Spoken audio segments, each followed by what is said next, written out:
एक समय यही कंस, इसके ससुर हैं जिनका नाम है जरासंध, जो एक जरा नाम वाली एक तांत्रिक महिला थी, जिसने अपनी साधना शमशान भूमि में करते वक्त एक मृत बच्चे के दो भाग देखे। उसने अपने तंत्र साधना से इसको जोड़ के एक जगह इकट्ठा कर दिया, तो उसका नाम रख दिया जरासंध। जरा उसका नाम था और उसने संध अपने आप से उत्पन्न किया था साधना के बल पे, तो उसका नाम रख दिया जरासंध। अब उस जरासंध को एक वरदान मिला हुआ है साधना के बल से कि उसकी मृत्यु वही कर सकता है जो एक बारी में दोनों भागों को, उसके शरीर के दो भाग करके दो दिशाओं में फेंक दे, वही उसको मुक्त करा सकता है और उसका आधिपति बन जाएगा। जब जरासंध को पता लगा कि मेरे दामाद के हत्या के कारक स्वयं भगवान श्री कृष्ण हो गए, उसे बड़ा क्रोध आया। उसने भगवान से युद्ध करने के लिए चला। भगवान इस लीला को जानते थे, उन्होंने भीमसेन जी को बुलाया। भीमसेन जी के बल का भी उन्होंने भाव देखा कि भाई इनके बल का भी आकलन देखे। उन्होंने कहा कि चलो मल्ल युद्ध करो। मल्ल युद्ध हुआ, बड़ी देर तक भीमसेन जी गदा चलाते रहे, लेकिन जरासंध को पराजय नहीं कर पाए। तब जब उनको लगने लगा कि अब मेरे बल से नहीं होने वाला, तब उन्होंने क्या किया, हाथ जोड़ा भगवान को, कहा कि प्रभु इससे मुक्त करवा दो मुझे। तब भगवान ने क्या किया, एक तिनको को उठाया, उसके दो भाग तोड़ के दिखाए और एक को इस भाग में फेंका, एक को दूसरे भाग में फेंका। अब ये जैसे ही ऐसा करके उन्होंने फेंका तो उसे समझ में आ गया जरासंध को, और उधर भीम जी को समझ में आ गया कि भगवान क्या कहना चाह रहे हैं। फिर भीम जी ने क्या किया, उसी वक्त जरासंध के दो टुकड़े कर दिए भगवान का ध्यान करके।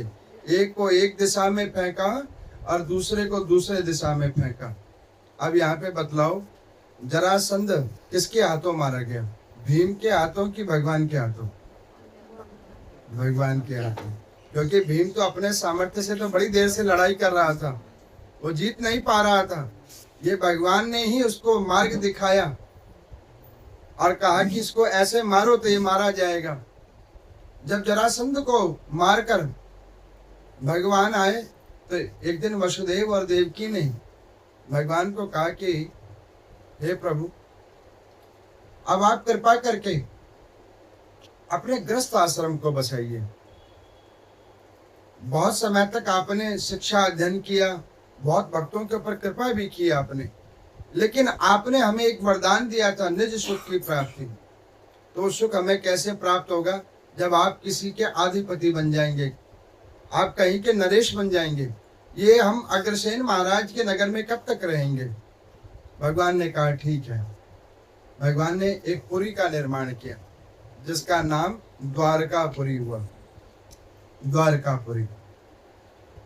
और उस गद्दी पे जाकर भगवान बैठे तो भगवान का एक और नाम हुआ द्वारकाधीश भगवान। बोले द्वारकाधीश भगवान की जय। स्वर्ग के समान द्वारकाधीश भगवान ने बनाया। आपने पीछे कथा में सुना था, भगवान ने सबको स्वर्ग के समान ही बनाया है। वो पापी जीव ही उस स्वर्ग को नरक बना देता है अपने कर्मों के द्वारा। भगवान ने तो स्वर्ग ही बनाया है। आपने कथा में पीछे सुना था ना, भगवान के ही बच्चों ने भगवान के ही कुल को नाश कर दिया,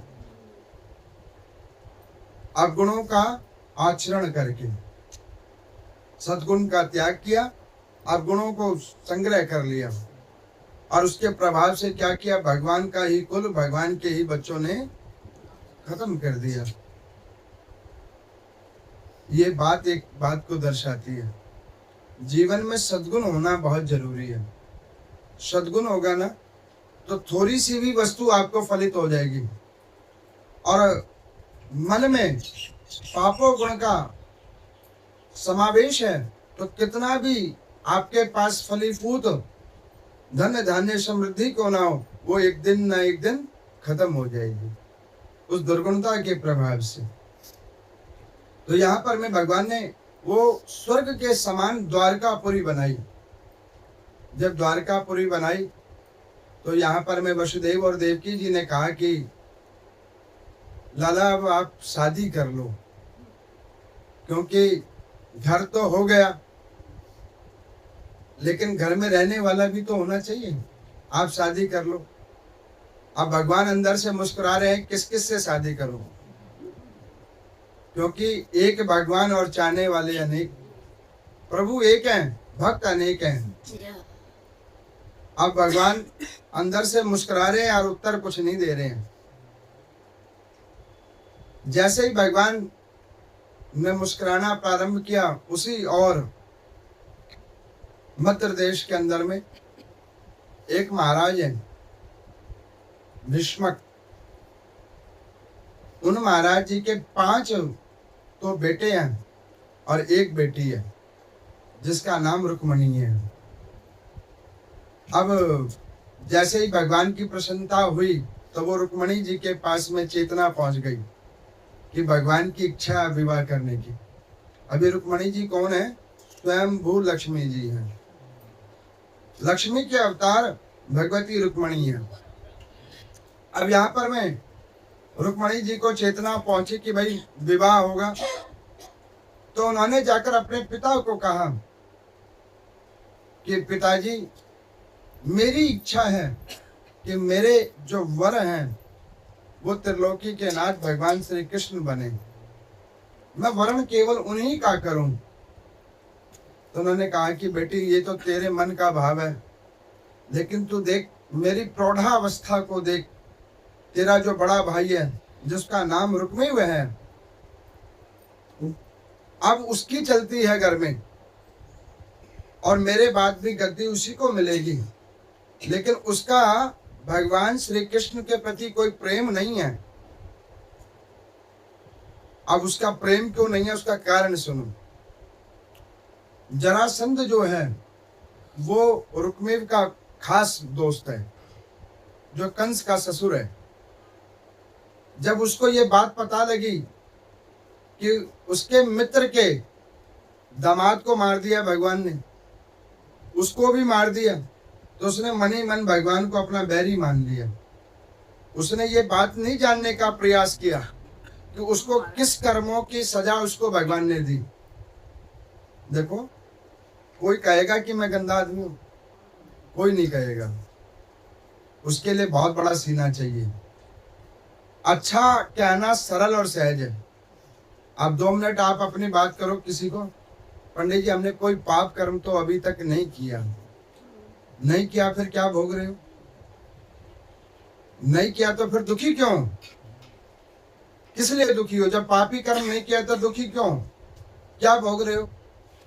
ये कहो कि हमने सब कुछ किया है, उसी का फल भोग रहे हैं।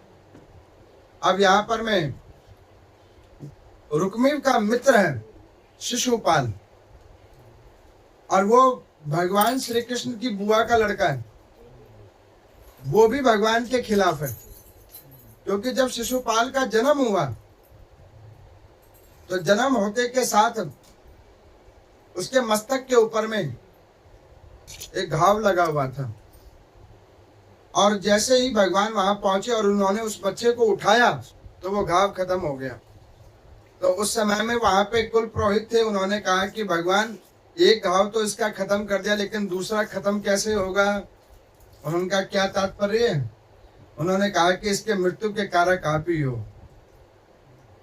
तो बुआ ने हाथ जोड़कर कहा कि हे नाथ, ये मेरी संतान है, इसको आप छोड़ देना। तो उन्होंने कहा कि देखो 100 बार तक ये गलतियां करेगा तो उसको मैं छोड़ दूंगा, लेकिन 100 से जैसे ही एक बढ़ेगा तो अगर इसके भाग्य में मृत्यु लिखा होगा तो इसे मृत्यु ही मिलेगी। अब यहाँ पर मैं वही शिशुपाल को रुक्मीव ने कहा कि तू मेरी बहन से विवाह कर, क्योंकि वो चाहता था कि मैं भगवान श्री कृष्ण से अपनी बहन का विवाह ना करवाऊं।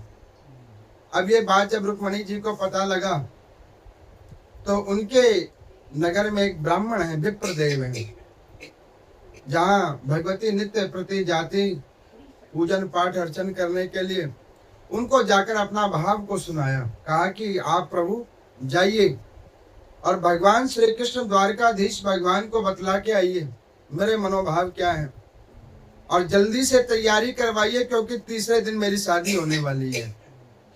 अब रात के अंधेरे में इधर शिशुपाल आ चुका है अपनी बारात लेके, क्योंकि रुक्मिणी को ये मन में भय है कि कहीं ऐसा ना हो बारात तो आ गई लेकिन शादी नहीं हुई, दूल्हा तो आ गया लेकिन दुल्हन लेके नहीं गया। अब रात के अंधेरे में वो विप्रदेव आए और उन्होंने जाकर भगवान को जगवाया। भगवान को जगवा कर कहा कि नाथ, ये हम आपके लिए एक पत्र लेके आए हैं। त्रिलोकी के नाथ भगवान सब जानते हैं। उन्होंने कहा कि क्या है देवता, ये पत्र में क्या है? तो उन्होंने कहा कि प्रभु, ये महाराज भीष्मक हैं, जिनकी एक कन्या है जिनका नाम रुक्मणी है, जिनका आपके श्री चरणों में प्रीति है और वो कामना करती है कि आप उन्हें पति रूप में प्राप्त होवें। तो उन्होंने कहा कि ठीक है। अब भगवान ने ये सुना तो बलराम जी ने कहा कि कन्हैया अब इसके ऊपर क्या करना है? तो उन्होंने कहा करना क्या, शादी करनी है। तो उन्होंने कहा कि ठीक है, कल प्रातः काल विचार करके चलते हैं। उन्होंने कहा ना ना ना ना, कल प्रातः काल नहीं, शादी तो आज ही होगी, इसी वक्त होगी। भगवान ने हाल अपने सारथी जिसका नाम दारुक है उसको उठवाया। वो हाल उठ के आया, कहने लगा प्रभु आपने बुलाया। तो भगवान ने कहा कि एक काम करो, रथ को जल्दी से सजवाओ। तो उन्होंने कहा कि नाथ, रात को कौन सा रथ सजवा के जा रहे हो? उन्होंने कहा कि ये दिल की बात है, तुम नहीं समझोगे। तो उन्होंने कहा कि बता तो दो किधर जाना है। उन्होंने कहा कि चलो रास्ते में बताता हूँ। तो उन्होंने कहा कि प्रभु रात को युद्ध करने जा रहे हो? उन्होंने कहा कि शुभ शुभ बोल, युद्ध नहीं करने जा रहा। तो उन्होंने कहा कि फिर क्या बात है? उन्होंने कहा अरे शादी करने जा रहा हूँ। तो उन्होंने कहा कि प्रभु बारात वरात तो ले लो। उन्होंने कहा कि बारात अपने आप इधर ही हो जाएगी, सीधे रिसेप्शन होगी, यहाँ पे शादी वहां होगी, रिसेप्शन यहाँ होगी। फटाफट भगवान रात्रि के अंदर में गए और जैसे ही ब्रह्म मुहूर्त हुआ, देवी पूजन करने के लिए नगर से दूर रुक्मणी जी आई अपनी सखियों के साथ में, और वहां पर भगवती के आगे निवेदन करें कि हे जगदम्बा, हे गौरा माता, जिस प्रकार आप भगवान शंकर को प्राप्त हो, ठीक उसी प्रकार मुझे भगवान श्री कृष्ण प्राप्त हो जाओ। निवेदन किया। और जब ये निवेदन किया भगवान के आगे, भगवती के आगे निवेदन जब किया, उसी वक्त एक कमल पुष्प उनके हाथ में आकर गिर गया। उन्हें पता लग गया कि माता ने स्वीकार कर लिया। अब इस बात को जानता था रुक्मणी कि भाई रुक्मी, उन्होंने क्या किया, चतुरंगिनी सेना उस मंदिर के चारों ओर लगा दिया, क्योंकि उसे ये पता है कि भगवान श्री कृष्ण कुछ भी कर सकते हैं। मन में एक भय भी है और एक मन में ये भी है कि मैं इनका बल भी माप लूं, कितने ये बलिष्ठ हैं। एक ही बहन है, ऐसा बहन ही होना चाहिए जो कईयों को अधीन कर ले। अब उन्होंने चतुरंगिनी सेना की। भगवान आए और चुपके से मंदिर के पीछे खड़े हो गए। कमल पुष्प गिरा नहीं, भगवान के मुकुट का तेज रुक्मणी जी की आंखों में आया। समझ में आ गया कि भगवान आ गए हैं। अब जैसे ही उन्होंने देखा भगवान आ गए हैं, तो भगवान ने इशारा किया जल्दी करो। अब लक्ष्मी स्वरूपा भगवती रुक्मणी जी ने इतना श्रृंगार किया हुआ है भगवती ने, और घूंघट का रखा है। अब उन्होंने कहा कि प्रभु हम आए कैसे, इधर तो इतने सारे पहरेदार हैं। तो भगवान ने कहा कि एक बार मुंह खोल के दिखा दो, सब सो जाएंगे। और जैसे ही मुंह खोला, भगवती ने थोड़ा सा घूंघट उठाया, जितने पहरेदार थे वो वहीं अचेत हो गए। भगवती का अलौकिक रूप सुंदरता को देखकर आधे वहीं अचेत हो गए। जैसे अचेत हुए उसी वक्त भगवान आ गए। हाल रुक्मणी जी का हाथ पकड़ा और हाल रथ पे बिठा के वो आगे बढ़ने लगे। उन्होंने कहा कि प्रभु रुको तो सही, वो भैया खड़े हैं। कह रहे कोई बात नहीं, वो आ जाएंगे अपने आप घबराओ नहीं। अब यहाँ पर मैं हाल जब ये बात पता लगा रुक्मिणी जी को कि भैया हमारी बहन का हरण हो गया, द्वारकाधीश भगवान ले गए, क्रोध में आया, अपनी चतुरंगिनी सेना को लेकर भागने लगा। इतने में बलराम जी सेना लेके आए। उस सेना के आगे वो चतुरंगिनी सेना परास्त हो गई। बच गए रुक्मिणी जी, क्योंकि मित्र को भी वचन दिया है। अब मन में ये भाव है कि भगवान से बहन का वर्णन नहीं करवाना, तो वो अकेले ही युद्ध करने के लिए आ गए। तो इतने में उनका सेनापति कहने लगा कि नाथ अब जाके क्या करोगे, लड़की तो लड़के वालों के साथ अपने आप ही चली गई, अब तो अच्छा ये है कि घर वापस चलो। उन्होंने कहा कि नहीं, प्रतिशोध लिया जाएगा। अब वो भागते भागते आगे द्वारकाधीश भगवान के आगे, और जैसे ही द्वारकाधीश भगवान के आगे आगे तो रुक्मिणी जी ने हाथ जोड़ लिया कि प्रभु ये मेरा बड़ा भाई है, इसको प्राण दंड नहीं देना। तो उन्होंने कहा कि प्राण दंड तो देंगे नहीं, लेकिन कन्यादान भी इसी के हाथों करवाएंगे, रुक जाओ। अब भगवान ने उनके साथ में मल्ल युद्ध किया। जब रुक्मिणी जी की नस नस ढीली हो गई तो उनकी दाढ़ी और मूछ काट कर और उनको वहीं पे बंदी बनाकर रख लिया। और उन्होंने कहा कि अगर स्वेच्छा से कन्यादान कर दोगे, अपनी बहन का दान हमें दे दोगे, तो तुम्हें बंधन से मुक्त कर देंगे, और अगर नहीं करोगे तो फिर यहीं पे रहो, क्योंकि दहेज में हमें और कुछ तो मिला नहीं, कम से कम साला ही सही। अब देखो एक कहावत है कि बहन के घर भाई कुत्ता और ससुर के घर, ऐसे थोड़ी ना बनी हुई है, इसके पीछे कारण है। आज वो रुक्मिणी जी सोच रहे हैं कि मैं किस चक्कर में फंस गया, इससे अच्छा तो मैं वैसे ही कर देता। अब भगवान के आगे रुक्मिणी जी ने हाथ जोड़ा कि प्रभु ऐसे उसको छोड़ दो, ये मेरा भाई है, सगा भाई है, निज प्रेम हम करते हैं इसको।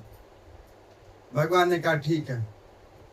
जब रुक्मिणी जी को सारी बात पता लगी, स्वेच्छा से अपनी बहन का पाणी ग्रहण संस्कार भगवान श्री कृष्ण जी के साथ किया, और यहाँ पर में भगवान का एक वर्ण हुआ और उनका नाम रखा गया रुक्मिणी रमण भगवान की जय।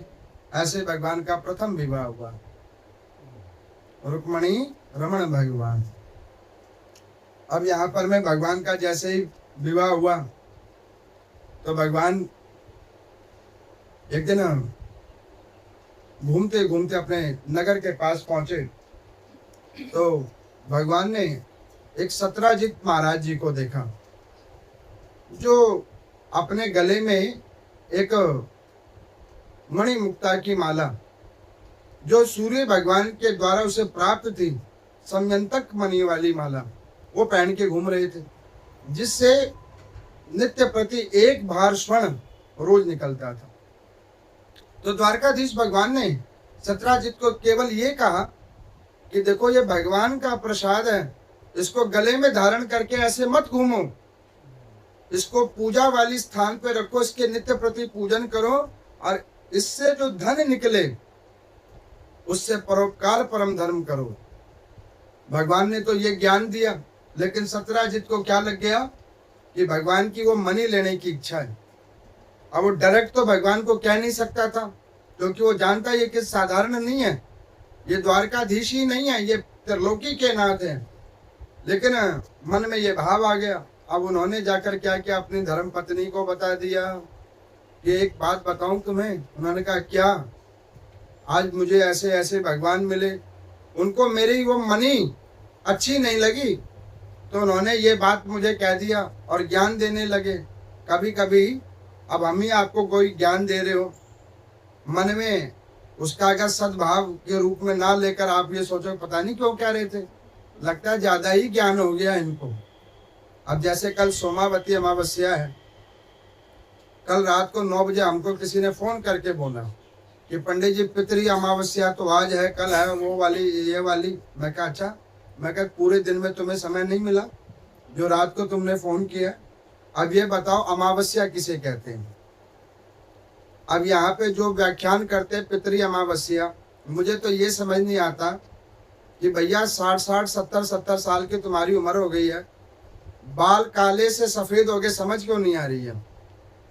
पिंडदान जो होता है उसे कहते हैं पितृकर्म। और यहाँ पे आप लोगों में से कौन पिंडदान कर रहा है? कोई भी पिंडदान नहीं कर रहा। इसीलिए कि पिंडदान कर्म होता है 12 बजे के बाद, तो वो पितृ कार्य कहा जाता है। और आप लोग क्या करते हो? दान। और दान कौन सा करना चाहिए? जो ब्रह्म मुहूर्त में सूर्य नारायण के आते के साथ जो तिथि प्रवेश कर जाए, उस तिथि में। अब 9 बजे तक है कि 10 बजे तक है कि 11 बजे तक है कि 12 बजे तक, अरे पूरे दिन है भाई। सोमावती अमावस्या है, पूरे दिन है। इसमें बार बार पूछ के मैं कितनों को ये व्याख्यान करूंगा? अब इसका व्याख्यान कितने देर तक होगा? आप मोटी बात समझो, यहाँ पे कोई भी पिंडदान नहीं करता। करता है क्या आप लोगों में से कोई? उसका मतलब ही नहीं पता। आप लोग सिर्फ अन्न निकालते हो अपने पितरों के निमित्त, या और जो भी वस्तु विशेष निकालते हो, तो वो तो आप उदया तिथि के हिसाब से करोगे।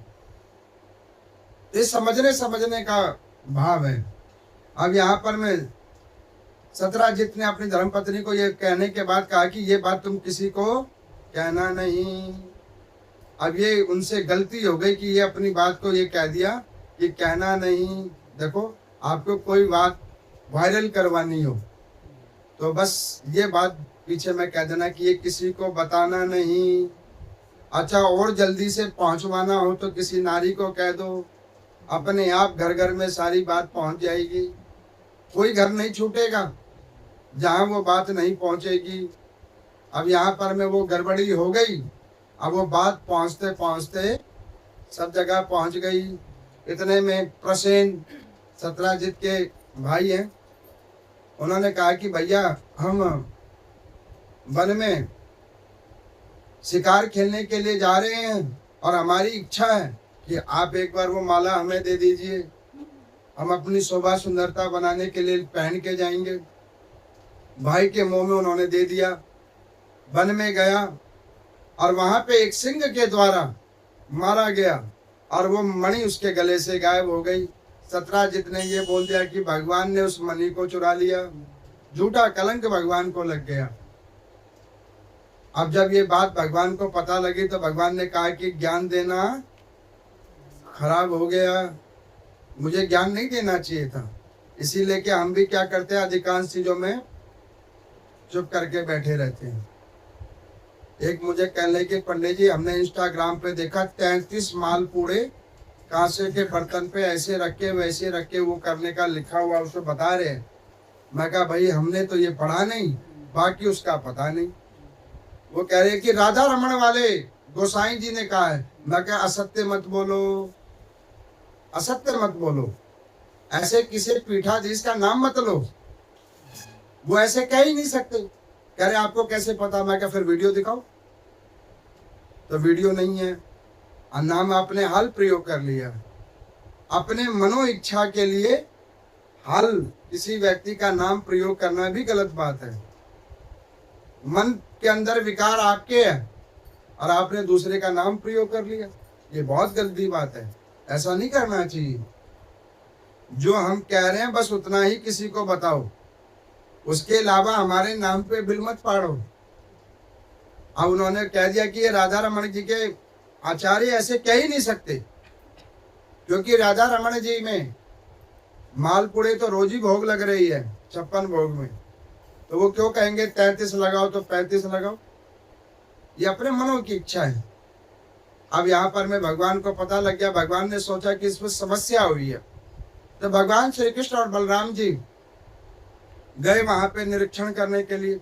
भगवान ने देखा कि एक सिंह ने प्रसेन को मार दिया है और उसके रक्त के धब्बे पद चिन्ह एक गुफा के अंदर जा रही है। और गुफा के अंदर में जैसे ही भगवान गए तो वहां पर में जामवंत जी मिल गए। अब ये जामवंत जी कौन है? त्रेता युग में भगवान श्री राम का जब अवतार हुआ था तो सहायक तौर पे ऋषियों के जो मेन उत्तराधिकारी थे वो जामवंत जी थे। अब उन जामवंत जी ने पूरे रावण और राम जी के युद्ध के अंदर में कोई भाग नहीं लिया सिवाय ज्ञान के, जबकि जामवंत जी ब्रह्मा जी के मानस पुत्र में श्रेष्ठ मानस पुत्र हैं, बल उनके अंदर में अगाध है। हनुमान जी और जामवंत जी का बल एक समान है, वाल्मीकि रामायण में लिखा हुआ है, एक समान बल है। तो उन्होंने मन में भाव रखा कि हे प्रभु, सबको अपना अपना बल आजमाने का अवसर मिला, एक हम ही को छोड़ के, तो एक बार हमें अपने बल का प्रदर्शन भी करने का एक अवसर मिलना चाहिए था। भगवान ने मन की बात को सुन ली। उन्होंने कहा चिंता मत करो, आपका युद्ध हमारे साथ ही होगा। आज वही जामवंत जी मिले। उन्होंने साधारण मानव भगवान श्री कृष्ण को समझ लिया और वहां पर में युद्ध प्रारंभ हुआ। जब वहां पे युद्ध प्रारंभ हुआ तो भगवान के साथ युद्ध करते करते कुछ दिवस बीत गए। जब कुछ दिवस बीत गए तो युद्ध करते करते जामवंत जी जब थक गए तो उन्हें पता लग गया कि मेरी शक्ति को अगर कोई हरा सकता है तो वो केवल और केवल त्रिलोकी के नाथ है। अब उन्हें पता लग गया कि ये और कोई नहीं, ये साक्षात नारायण भगवान है। हाल उन्होंने पांव पकड़ लिए कि प्रभु मुझे क्षमा कर दो, मुझे पता लग गया कि आपने मेरी भाव को ऊपर में कृपा करते हुए आपने मेरे उस कामना को भी पूर्ण कर दिया।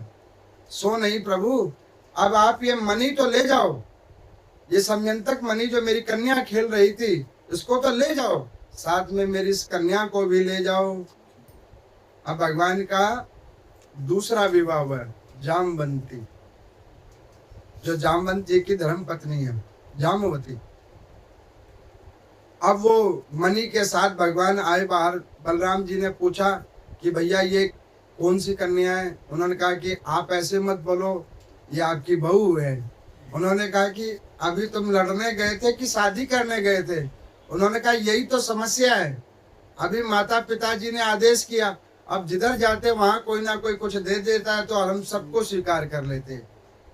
अब ये लोग, अब भगवान जैसे ही जामवती जी को लेके आए और वो प्रसेन के द्वारा मृत होने के बाद वो समयंतक मणि भगवान द्वारकाधीश ने सारे राजाओं के बीच में सत्राजित को बुलवाकर उनको ये मणि प्रदान की कि देखो सत्राजित, हमारा तुम्हारे धन से कोई लोभ नहीं था, हमने भादो सुदी का चंद्र का दर्शन किया था, उसी का कलंक हमें लगा है, अब उससे हमारी निवृत्ति हो गई।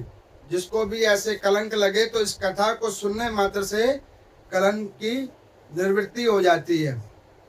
अब ये अपने पकड़ो मणि और भैया देखो हमने तुमसे हाथ जोड़ लिए, तुम्हारा हमारा कोई लेना देना नहीं, तुम जानो तुम्हारी मणि जाने।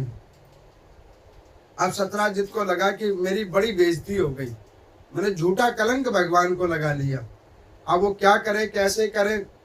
अपने कलंक को मन में धारण करते हुए उन्होंने सोचा कि जब जामवंत जी ने अपनी पुत्री दे दी और वो इससे मुक्त हो गए तो मेरी भी तो एक बेटी है, मैं भी इनको प्रदान कर दूं। अब यहाँ पर मैं भगवान का तीसरा विवाह हुआ सत्यभामा जी के साथ। बलराम जी ने कहा कि देखो कन्हैया, ये हमने तो एक विवाह किया, ये तुम्हारी तो मम्मी पापा ने एक शादी को कहा था, अब इतने में तीसरी भी हो गई आपकी।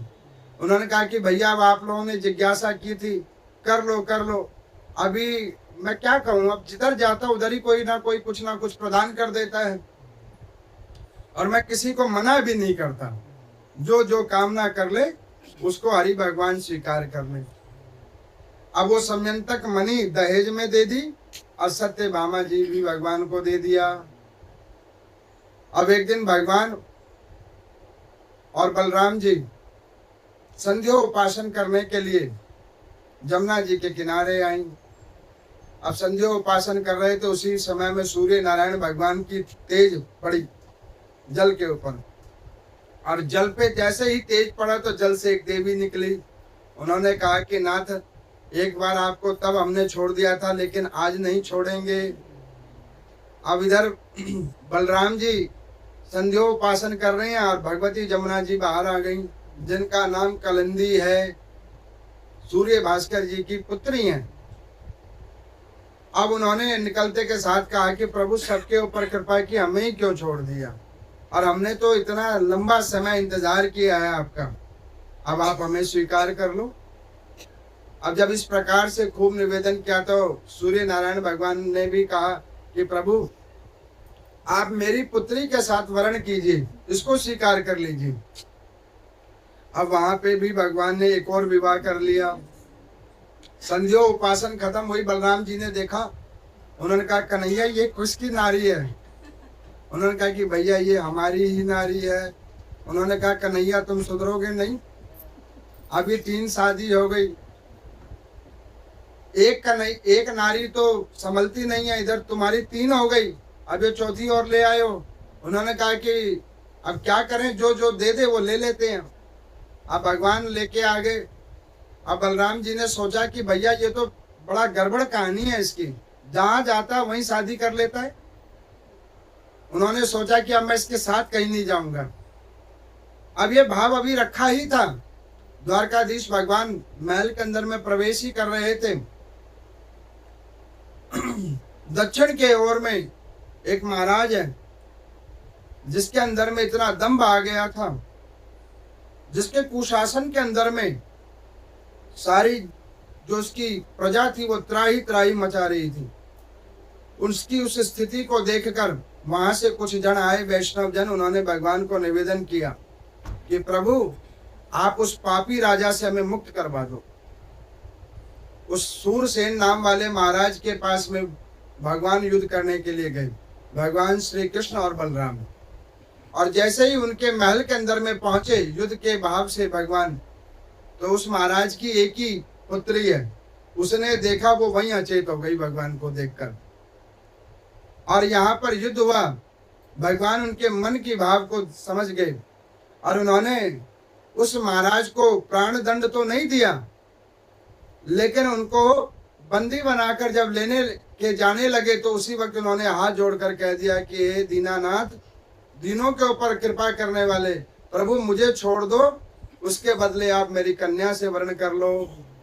तो भगवान का 5वां विवाह हुआ। कौन सा विवाह हुआ? मित्रविंदा से। भगवान की 5वीं जो पटरानी है उनका नाम है मित्रविंदा। अब भगवान मित्रविंदा जी को जैसे ही रथ पे बिठाने लगे तो बलराम जी ने पूछा कि आप नहीं पूछेंगे, समझ गए तुम्हारी पत्नी है। तो उन्होंने कहा कि भैया ठीक है, जब आपको पता लग गया तो थोड़ा आप आगे चलो, बहुत साथ को लेके जा रहे हैं। अब मार्ग में जा रहे हैं, वहां पे एक महाराज 7 बैलों के बीच में गिर गए हैं, दूसरे राज्य से भगवान जा रहे हैं, और वो और उनकी एक पुत्री है।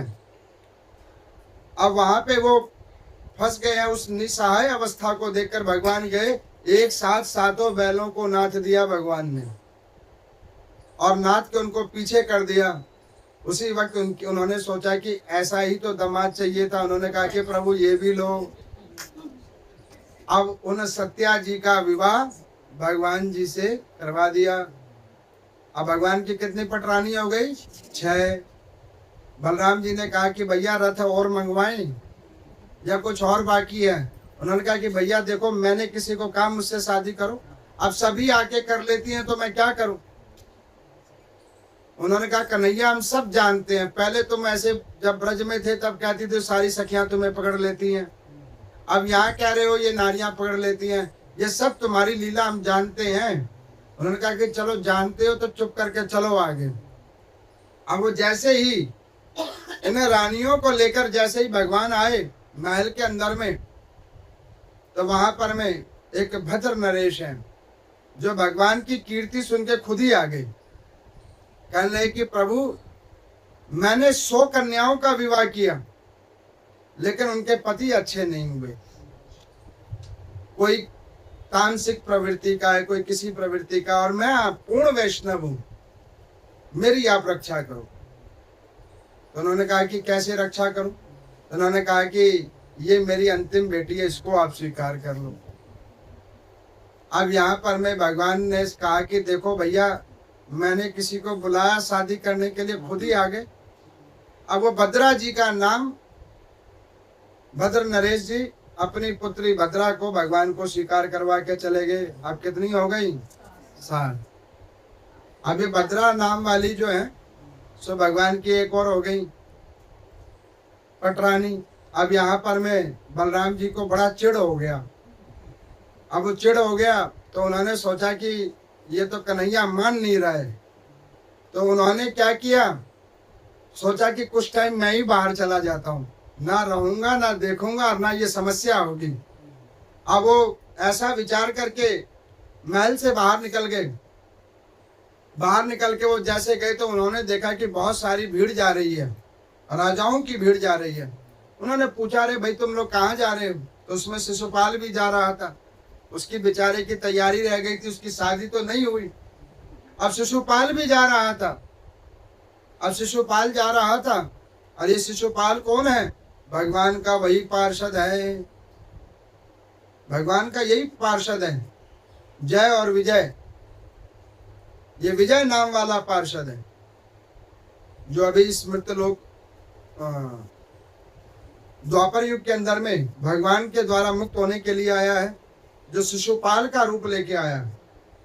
अब वो जा रहा था। उन्होंने पूछा, तू कहाँ जा रहा है भाई? तो उन्होंने कहा कि तुम हमसे बात मत करो, तुम्हारा छोटा भाई जो है ना उसने मेरी शादी तोड़वा दी। अब है तो मामा का लड़का, लेकिन हमने छोड़ दिया तुम्हारे भाई को। तो उन्होंने कहा कि अच्छा वो तो बता, अब तू कहाँ जा रहा है? उन्होंने कहा कि कहाँ जा रहा हूँ, एक जगह स्वयंवर लगा वहीं जा रहा हूँ। उन्होंने कहा वो किस लिए? तो उन्होंने कहा शादी करने के लिए। बलराम जी ने सोचा कि कन्हैया ने इतनी शादी कर ली, मैं भी एक ले आऊं। तो वो भी चले गए बल प्रयोग करने के लिए। भगवान श्री कृष्ण को पता लगा। अब वहां पे क्या हो रहा था, उस महाराज ने एक स्वयंवर रखा था, उसमें एक मछली ऊपर घूम रही थी और नीचे तालाब था। जो तालाब में उस मछली की परछाई देखकर बाण से भेज देगा वो उनकी कन्या का वरण करेगा। सबने प्रयास किया।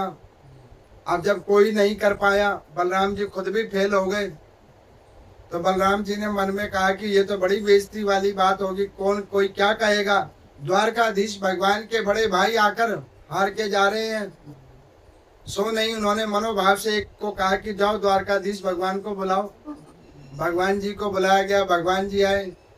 लक्ष्मणा जी गई भागकर, कहने लगी वो कन्या जिनका नाम है लक्ष्मणा कि अपने पिता को कि पिताजी कोई मैच जीते चाहे हारे, मैं तो उसी से शादी करूंगी जो अभी एंट्री हुई है। तो उन्होंने कहा कि रुक जाओ, बल का भी एक बार देख लेने दो, रूप सुंदरता तो है, बल देख लेने दो, क्या पता मुख की सुंदरता हो और बल का ना हो। तो उन्होंने कहा कि ठीक है। भगवान आए। भगवान ने बलराम जी की ओर देखा और पूछा मुख भाषा में, क्यों जी, भाभी घर पे थी, फिर इधर क्या करने आए हो? तो उन्होंने कहा वो छोड़ो, जल्दी से ये करो। भगवान जी आए। उन्होंने एक ही बार में बगैर तालाब को देखे, तालाब में परछाई भी नहीं देखी, वैसे ही भाव से उन्होंने तीर चलाया और वो मछली भेज दी। अब इसको देखकर वहां पे शिशुपाल और चिढ़ गया और भगवान का वहां पे विवाह हो गया। अब यहाँ पे भगवान का कौन से नंबर वाला विवाह हो गया? 8वें नंबर वाला। ये कभी कथा ऐसी सुनी थी आपने भागवत की? सच सच बताना। नहीं सुनी होगी, क्योंकि अब मैं ऐसे कथा के साथ में बैठ के ग्रंथ के सामने में ऐसे किसी व्यासपीठ की तो निंदा नहीं करता, लेकिन ऐसा समय आ गया, लोगों की रुचि ऐसी हो गई है, लोगों को भी क्या मांगता है? नाच गाना। और वो 3 घंटे की कथा में थोड़ा नृत्य हो गया, कुछ ये हो गया, कुछ हो गया, कथा ही नहीं सुनाते। अरे आप मूल कथा सुनाओ, आनंद नहीं कैसे आएगा? क्या आप लोगों को आनंद नहीं आ रहा क्या? आप बता दो मेरे को, मैं सुना रहा हूँ। आज आप लोगों को 29 दिवस से मैं कथा सुना रहा हूँ। क्या मेरी बात आपको सहज रूप में समझ में आ रही है? आ रही है ना? आप कोई ये कह दो कि भाई मुझे आनंद नहीं आ रहा, तो बता दो आ रहा है कि नहीं आ रहा आनंद? मूल कथा होनी चाहिए, मूल कथा होनी चाहिए, कथा का अभिप्राय कथा होना चाहिए। अब यहाँ पर में भगवान का एक और विवाह हुआ लक्ष्मणा जी के साथ। अब कितनी पटरानियां हो गई? 8। 8 पटरानियां हो गई भगवान की। अब इस बात पे शिशुपाल चढ़ गया। अभी वो भगवान लेके आ ही रहे थे, वो आ गया महल के अंदर में, भगवान की निंदा करना प्रारंभ किया।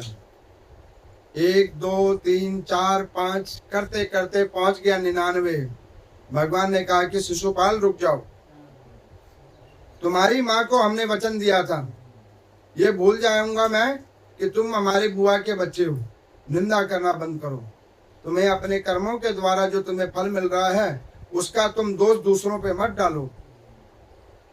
मैं भी आपको कहता हूँ, भाग्य में अगर आपको सुख नहीं मिला तो इसका कारक आप किसी और को मत बनाओ कि जी माता पिता ने नहीं किया तो भाई ने नहीं किया तो पत्नी ने नहीं किया कि बच्चों ने नहीं किया। अरे खुद जिम्मेवार हो तो करेगा कौन? जिम्मेवार खुद हो, इसका कारक दूसरों को मत बनाओ। ये तुम्हारे भाग्यों का फल तुम्हें मिला है। अब वो नहीं माना और जैसे ही 100 संख्या पूरी हुई भगवान ने हाल मुक्त कर दिया, सुदर्शन चक्र निकले, सर धड़ से अलग कर दिया। बुआ को कह दिया कि देख बुआ, तेरी वचन मैंने माना और मैंने यहाँ पे मुक्त कर दिया, भगवान ने मुक्त कर दिया। बलराम जी ने सोचा कि चलो आप तो कन्हैया मान गया, 8 1 से 8। तो उन्होंने कहा कि आप ठीक है। उन्होंने कहा कि कन्हैया, तो उन्होंने कहा कि हाँ, कि अब हम एक काम करते, तुम्हारा गृहस्थ आश्रम बस गया है तो हमारा भी बस गया है, तो हम कहीं घूमने चलें। तो उन्होंने कहा कि भगवान ने कहा कि घूमने वूमने कहाँ जाओगे, 1 हो तो लेके जाएं, 8 को कहाँ ले जाएं। तो उन्होंने कहा कि देख लो, तुम नहीं तो हम ही सही। अब इतने में बलराम जी बाहर जा रहे थे, विचार करके कि कहीं भ्रमण की ओर जाएं। मार्ग के अंदर में कुछ दीनहीन व्यक्ति आए, उन्होंने हाथ जोड़कर कहा कि नाथ आप मेरी रक्षा करो। उन्होंने कहा क्या हो गया? उन्होंने कहा कि हमारी बहन और बेटियों को एक पापी है असुर, वो जबरन खींच के लेके चला गया है, और वो हमारी ही नहीं हमारी तरह असंख्य राजाओं की कन्याओं को, नगर में आदि आदि ब्राह्मणों की कन्याओं को, वैष्णवों की कन्याओं को वो असुर लेके चला गया है, आप रक्षा करो। अब वो बलराम जी के आगे ऐसे दीन की तरह कहने लगा, ऐसे रुदन करने लगा, बलराम जी को करुणा जग गई। बलराम जी ने कहा कि ठीक है। भगवान के पास हाल घूम के आ गए। भगवान ने पूछा आप तो घूमने के लिए गए थे, क्या हो गया बीच में वापस आ गए? उन्होंने कहा कि मैं आता तो नहीं, लेकिन इस दीन की बात को सुनकर और धर्म की रक्षा के लिए मैं आपके पास आया हूँ, इसकी रक्षा कर दो। भगवान ने ध्यान किया ये पापी कौन है, तो उन्हें पता लगा ये नरकासुर का अंशज भौमासुर है। भगवान वहां पहुंचे। अब ये भौमासुर कौन है? ये भौमासुर 3 कालों से भगवान श्रीमन नारायण से युद्ध करने की इच्छा करके बैठा हुआ है। उसको ना नारियों से कोई लेना देना नहीं था, उस कन्याओं से कोई लेना देना नहीं था। वो तो भगवान से युद्ध करने के लिए कोई मार्ग ढूंढ रहा था। विषयों की इच्छा नहीं थी उसकी, लेकिन वो उसे कोई कारण नहीं समझ में आ रहा था कि मैं कौन सा ऐसा कर्म करूं जिससे भगवान से मेरा युद्ध हो जाए। अब उसने क्या किया? 16,100 कन्याओं का हरण कर लिया। 16,100 कन्याओं। भगवान गए, उसकी कामना की पूर्ति की। युद्ध में भौमासुर मारा गया। ज्योति परम ज्योति में विद्यमान हो गई, मृत्यु प्रदान हुआ। भगवान ने उन 16,100 कन्याओं को मुक्त कर दिया। उन्होंने कहा कि देखो तुम सारी जितनी भी हो यहाँ पे, अपने अपने माता पिता का नाम, कहाँ कहाँ से आई हो, उस नगर का नाम, प्रदेश का नाम हमें बताओ। यथोचित सम्मान के साथ तुम्हें तुम्हारे नगर में हम भिजवाएंगे, और उसमें तुम्हारे सम्मान में कहीं कमी नहीं होगी, और तुम्हारी सत्यता को हम आके आगे कहेंगे कि हमने इन्हें मुक्त कराया है, इनमें कोई दोष नहीं, इसे सब स्वीकार कर लो। इस बात को सुनकर वो 16,100 रानी जो कन्याएं हैं वो रोने लगी, कहने लगी कि प्रभु, उन्होंने कहा क्या, इस मृत लोक के अंदर में एक पाप व्याप्त है। कोई नारी, कोई कन्या, कोई बहन बेटी अगर उसका एक बार अपहरण हो जाए तो दूसरा इसको ग्रहण नहीं करेगा, चाहे वो सती साध्वी ही क्यों ना हो, पूर्ण पवित्र क्यों ना हो, लेकिन उसके माथे पे कलंक लग चुका है, अब उसको कोई स्वीकार नहीं करेगा।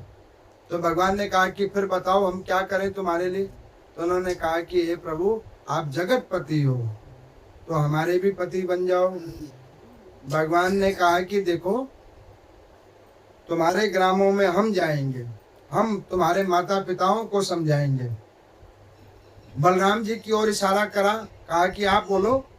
तो बलराम जी ने कहा कि कन्हैया ठीक कह रहे हैं, हम दोनों भाई जाएंगे, तुम्हारे माता पिताओं को समझाएंगे और तुम अपने अपने नगर को चलो। उन्होंने कहा कि प्रभु अब आप देख लो, यहाँ से अब हमारे पास एक मार्ग है, या तो मरना या आप स्वीकार कर लो। भगवान ने बलराम जी की ओर देखकर कहा कि भैया क्या करूं बताओ। तो भगवान की ओर देखकर बलराम जी ने कहा, जहां 8 संभाल रखा तो इनको भी संभाल लो, ले चलो अब इनको, क्योंकि तुम्हारी तो कैपेसिटी ही ज्यादा है, ले चलो। अब यहाँ पर में भगवान ने विवाह कर लिया 16,100 कन्या। अब कितनी हो गई संख्या? भगवान का इतना बड़ा गृहस्थ आश्रम है, छोटा सा ही है। अब भगवान ने क्या किया, इतने सारे महल बनवा दिए, सारी रानियों को सन्मुख एक एक प्रतिबिंब रूपी भगवान हर घर में पहुंच गए। हर रानी को 100 संतान हुई, जिससे यादव कुल उत्पन्न हुआ। अब यहाँ पर में भगवान ने बड़ा आनंद किया अपने गृहस्थ आश्रम के साथ। एक दिन देव योग से यहाँ पर में 8 पटरानियों ने विचार किया कि भगवान के साथ कोई प्रेम उपहास करे। ये भगवान के गृहस्थ आश्रम की पवित्र लीलाएं हैं जो विष्णु पुराण के अंदर में है। श्रीमद् भागवत महापुराण में भी इसका संक्षिप्त वर्णन है, लेकिन विष्णु पुराण में बृहद रूप में है। तो कई लीलाएं, लेकिन मैं आपको छोटी सी लीला समझा देता हूँ, एक दो जो हो सकती हैं। अब यहाँ पर में भगवान बैठे हुए हैं और बैठकर सृष्टि का सृजन करने में लगे हुए हैं। हाल पीछे से गई सत्यभामा जी ने भगवान के आंख को ऐसे बंद कर दिया और भगवान को कहने लगे कि आप बताओ किसने पकड़ रखा है, पहचानो। अब जो त्रिलोकी के नाथ कन कन में वास करते हो वो पहचान कैसे नहीं सकते? पहचान सकते कि नहीं पहचान सकते? उन्होंने कहा कि देखो आप सत्यभामा हो। तो उन्होंने कहा कि आपने देखा, मुझे पहचान लिया ना। मेरा जो ये काया है, ये जो मेरी काया है, ये इतनी सुंदर है, इतनी कोमल है कि आप इसके एक स्पर्श को हाल पहचान गए। भगवान चुप हो गए इस बात को सुनकर। भगवान चुप हो गए तो उत्तर नहीं दिया। तो रुक्मणी जी आई, कहने कि सुनो सत्यभामा, एक बात बताएं, तुम्हारा तो हाथ कोमल हो सकता है और हमारा तो पूरा शरीर ही कोमल है। हमारी सुंदरता तो इतनी है जिसका बखान हम कर नहीं सकते। अब ऐसे ही सुंदरता का बखान होने लगा और सारी रानियां पटरानियां कहने लगी। भगवान चुप हो गए। भगवान चुप हो गए, भगवान ने कोई उत्तर नहीं दिया। अब भगवान ने जब कोई उत्तर नहीं दिया तो उन सबके मन में शंका होगी कि क्या हम लोग सुंदर नहीं है? अब ऐसे उन लोगों के किसी के मन में कुछ भाव आया, किसी के मन में कुछ भाव आया। इतने में भगवान ने अपने मन श्रीमन नारद जी को बुलाया। नारद जी को बुलाया और जैसे ही नारद जी आए उसी वक्त भगवान हाल नीचे सो गए। अब भगवान जैसे नीचे सो गए तो उन्होंने कहा कि मुझे तड़पन हो रही है, पीड़ा हो रही है, कष्ट हो रहा है। अब वैद्य को बुलाया गया, आदि आदि जो भी चिकित्सा करते हैं उन सबको बुलवाया गया। अब वैद्यों ने चेक किया, सबने क्या क्या, अरे पता नहीं कौन सा रोग लगा है जिसमें कोई दवाई काम नहीं कर रही। अब ये तो भगवान की लीला है। कुछ रोग ऐसे होते हैं जिनका इलाज नहीं होता, कुछ दर्द ऐसे होते हैं जिनका कोई हल नहीं होता, वो तो भोगना ही पड़ता है, उसका कोई निवारण नहीं कर सकता, वो तो आपको भोगना ही पड़ेगा। अब यहाँ पर मैं भगवान की लीला, नारद जी आए, नारद जी ने कहा कि प्रभु क्या बात है। उन्होंने कहा कि इन सबका दिमाग ठीक करो, ये सब कह रही है कि मैं सुंदर हूँ, मैं सुंदर हूँ, मैं सुंदर हूँ। अरे सारे सुंदर है, अब मैं किसी एक का नाम लूंगा तो सारी मेरे पीछे हो जाएंगी। कुछ ऐसी लीला कर दो जिससे कुछ हो। अब सत्यभामा जी के गुरुदेव भगवान है नारद जी, वो आई, उन्होंने कहा कि गुरुदेव मैंने तो सुना है जिसका हल कोई नहीं निकाल सकता उसका हल गुरुदेव भगवान निकाल देते हैं, आप ध्यान करके देखो। भगवान की उधर से आदेश हुआ, आदेश होते के साथ नारद जी ध्यान की मुद्रा में बैठे, उन्होंने कहा कि सुनो इस बीमारी का हल है। कहने क्या हल है? तो उन्होंने कहा कि एक काम करो कि तुम में से कोई भी अपने पांव का रज जो लाकर इनके मस्तक पे लगा देगा वो भगवान की पीड़ा को खत्म कर देगा। अब ये बात जब कहा तो वहां पे कोई भी राजी नहीं हुआ। भाई ये कितना बड़ा पाप है, ये तो आज का समय इतना पापी है कि स्त्री पुरुष में मर्यादा ही नहीं समझती है, अपना झूठा भोजन भी पति को खिला देती है, पति को पति नहीं समझती, सीधे नाम से बुलाते हैं सुनना। अब वो बेचारा वो भी क्या करे, जब विवाह ही ऐसे से किया है तो फल कैसे भोगेगा, तब तो वो वही काम करेगा। इसीलिए के उसको वो आम आदमी ही नजर आता है, पति में परमेश्वर नहीं नजर आता है। अब यहाँ पर मैं भगवान ने कहा कि शायद नारद जी ठीक कह रहे हैं, तुम में से कोई भी मेरी पीड़ा को खत्म कर दो। अब कौन अपने पाँव की मिट्टी दे, कोई भी देख के राजी नहीं। भगवान और तड़पने लगे। अब उन्होंने कहा कि नारद जी ये पाप वाला काम तो हम में से कोई नहीं करेगी। तो उन्होंने कहा कि तुम्हें पाप की पड़ी है कि भगवान की? उन्होंने कहा कि देखो भगवान भी है लेकिन ये पाप कर्म हम नहीं करेंगे। तो उन्होंने कहा कि फिर कौन ये करेगा उपाय, आप बताओ। तो उन्होंने कहा कि एक काम करो कि बरसाने में चले जाओ, वहां पे चले जाओ, वो इनके हृदय में वास करती हैं, उनके पास जाओ, वही शायद कुछ कृपा कर दें, क्योंकि ये सोते उठते बैठते तो नाम संकीर्तन राधे राधे करते रहते हैं। रुक्मणी ने कहा कि बहन नारद जी ठीक कहते हैं, 16,108 हम लोग हैं लेकिन हम में से किसी का नाम नहीं लेते, नाम ये राधे राधे कहते, ये राधे है कौन? चलो। अब सब तैयार हुई देखने के लिए। अब वो बरसाने के अंदर में आ गई और आप लोगों ने तो देखा ना बरसाने में खूब ऊंची सीढ़ियां हैं। अब वहां पे जितनी सीढ़ियां उतनी सखियां हैं राधा रानी जी की।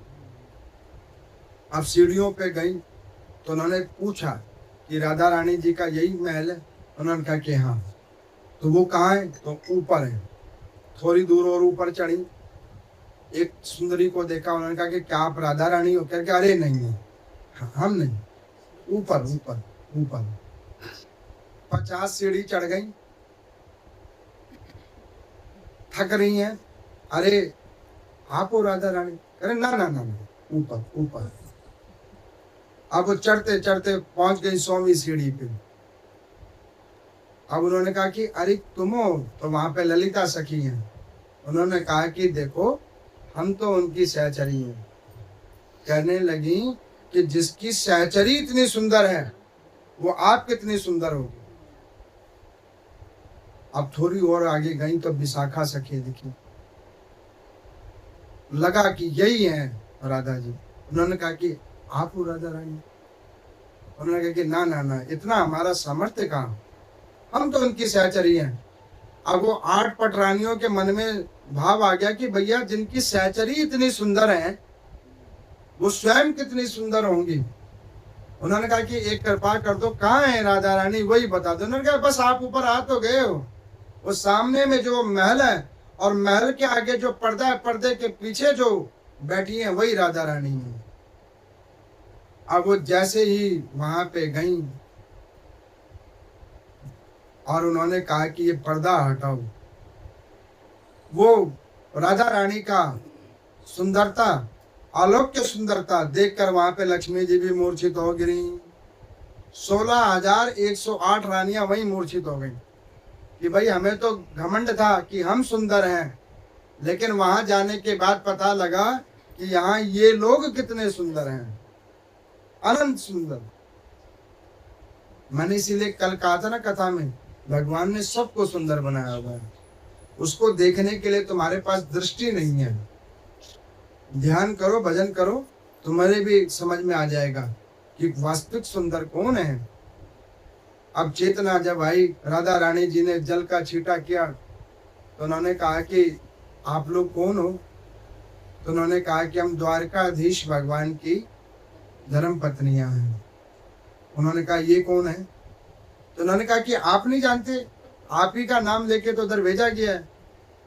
तो कहने लगे कि हम तो सिर्फ एक को जानते हैं। कहने किसको? कन्हैया को। सिर्फ हम कान्हा को जानते हैं और इधर किसी को नहीं जानते। तो उन्होंने कहा वही वही, उन्हीं का तो निकनेम है कान्हा, उन्हीं की हम धर्म पत्नियां हैं। अब ये जैसे ही उन्होंने कहा उन्हीं की धर्म पत्नियां हैं, हाल घूंघट कर लिया राधा रानी ने। तो उन्होंने कहा कि आपने हमसे क्यों घूंघट कर लिया?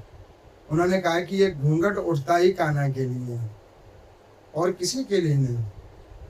तो उन्होंने कहा कि नहीं नहीं, हम उनकी धर्म पत्नी हैं, लेकिन आपसे निवेदन कर रहे हैं। अब जब ये कह ही रही थी, उनको कहा कि आप मुंह को खोलो, तो मुख के दर्शन करते करते, उनके शरीर को दर्शन करते करते उनके चरणों की ओर गए और चरणों में छाले पड़े हुए थे।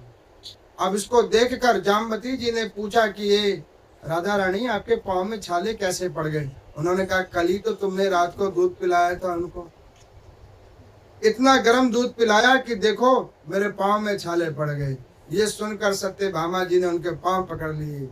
समझ में आ गया कि भगवान आपका नाम इतना क्यों लेते हैं। जिनके हृदय ही गोविंद जी के हृदय में वास करते हों, वो तो सोच लो कि वो कितने अति प्रिय हैं। उन्होंने कहा कि कन्हैया जी को एक पीड़ा है। उन्होंने कहा कि पीड़ा? कौन सी पीड़ा मेरे कन्हैया को? अरे उसकी सारी पीड़ाओं तो मैंने अपने ऊपर ले रखी है, उसको कौन सी पीड़ा हो गई? तुम लोगों की सेवाओं में कोई कमी रही होगी जो इतनी होने के बाद भी उनकी पीड़ा खत्म नहीं कर पाएगी। तो रुक्मणी जी ने कहा कि उनकी एक पीड़ा कि उनके शरीर में एक रोग लग गया है, जो आप हम लोगों के तो रज से वो ठीक नहीं हुआ, आप कुछ करो।